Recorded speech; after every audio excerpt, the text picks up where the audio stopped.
Morning, everybody.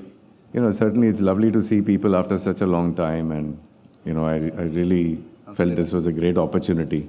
And on behalf of Sunil Subramaniam, who couldn't make it today, I'd like to thank everybody. So, from a IFA perspective, I think, this community is the backbone of what we do. And it is such an important event, basically. And the lineup, I just saw the list of things, list of speakers. And I'm pretty sure that over the next, 2 days, you will learn a lot and hopefully, as was said earlier, implement a few things. I think the important thing is to just implement rather than just listen and go away. But without taking too much time, I'm going to just quickly jump into the current status of the markets. I think there's a lot of confusion in the minds of the people. The last few years have been significantly challenging for everybody in this business. But look at where we are. I mean, look at where the Nifty is, or look at where the indices are. It's climbed every single wall of worry. That's what makes this market so exciting. And normally what we discuss today is already discounted 6 months ago. So, the market's usually forward-looking. And if I look at the index today and the way India is stacked up, and I will talk about that briefly in my presentation. So let me begin with a brief snapshot of the Indian economy, how things are. I won't spend too much time because all this data is already available in the various platforms, various media. But quite frankly, I think if you look at the major tax collections and all of that, I think the Indian economy is really moving in a decent pace. Perhaps could have been better, but because of the war, I think, there was a bit of a hiccup in between. But I think we are back to, in terms of growth, we are back to where we are. Inflation, which has been a big worry across the globe, and as a result of that, global central banks have raised interest rates, and this is essentially putting a lot of question on growth. But fortunately, I think, even that is kind of getting under control. If not anything, I always joke around with some of my economist friends and say, the base effect always will come and help you, right? Next year, we won't be talking about inflation because it's already there in the base. And interestingly, I think from the commentary, you could see that even the Indian Central Bank has perhaps over the next few months will move towards the growth narrative as opposed to combating inflation, because that is something which is thankfully under control right now.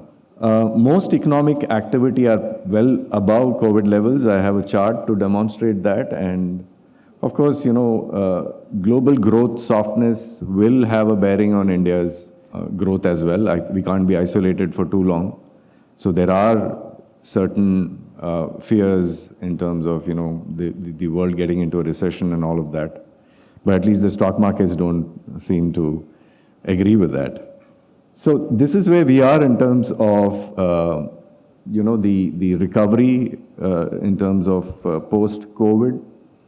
Most sectors have actually recovered, as you can see, except maybe tourism and maybe hotels. But when I walk into this hotel, I didn't see that, even hotels are doing so badly. So it's all chock-a-block, rooms are not available generally. But yeah, I think broadly we are doing quite fine, and I think there is a clear case where labor is already returned. There are some pain points, of course, in the rural economy, etc. I'll talk about that. So in terms of outlook, the table on your right essentially talks about, how India is really stacked up. I think it probably will continue to remain the fastest economy, at least for the next 3 to 5 years.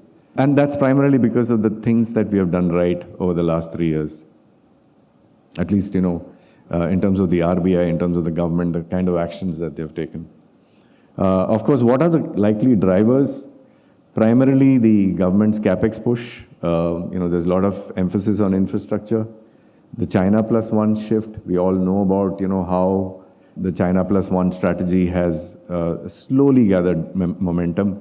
It's going to take at least, maybe 5 to 10 years for the entire thing to pan out, but certainly it's a big start. PLI schemes, and of course the infrastructure monetization. And as I mentioned, RBI is likely to shift back to the growth narrative away from curbing inflation. Of course, there are a lot of risks, whether it's commodity price, rupee weakness, recession, etc., etc. Yeah, so this is where we are. India is clearly at the bottom of the recovery cycle. As you can see from that chart, we are at the early cycle.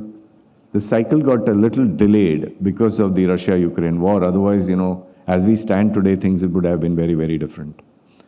So, and what could drive all of this? So these are broadly all the themes that we can see, whether it is energy efficiency or automation, many such drivers.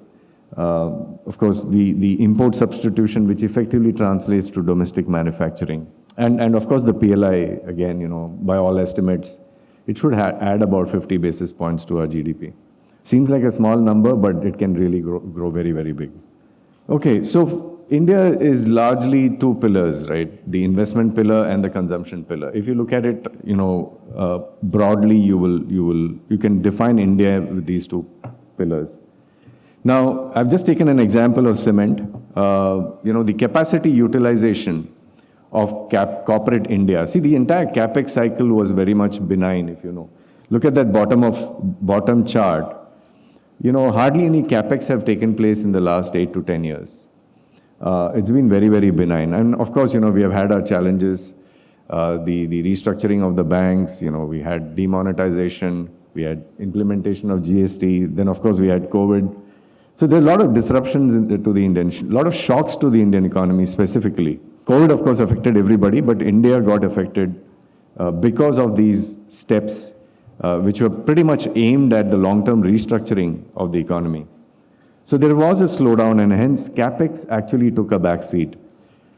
Now with capacity utilizations moving above 80%, I think corporate India is now ready. The other couple of statistics I would like to leave behind is today corporate India's debt has come down from 65% to almost 40%. So which effectively means corporate India can actually leverage. They can actually borrow and invest in capex. So that's a very, very good sign. The second pillar is very exciting, the consumption side of it. Usually, this is a very resilient part, given the fact that India is, at such a low end in terms of the per capita income. And historical evidence has suggested that as we move from anywhere from $2,500 and above, the entire consumption fabric actually undergoes a massive change. And what I mean by that is people move away from the day-to-day kind of expenditure like food and clothing and all of that into more discretionary kind of spending, whether it is television sets or air conditioners or motor cars or whatever it might be. So there is a massive inflection point. Now, if I take an example of China in terms of motor cars, for example, China was exactly where we are today in 2005, and the car penetration was about 16 per thousand. India is at about 13 per thousand, right? And China went all the way above 100 per thousand in the next 10, 15 years. So that's the kind of inflection that we're talking about. I'm pretty sure India's journey will be very, very different, but you know where the direction is. And finally, earnings, because, ultimately markets are slave to earnings. And this is an important part of it. And, we've seen a big FY22 number thanks to the low base and all of that.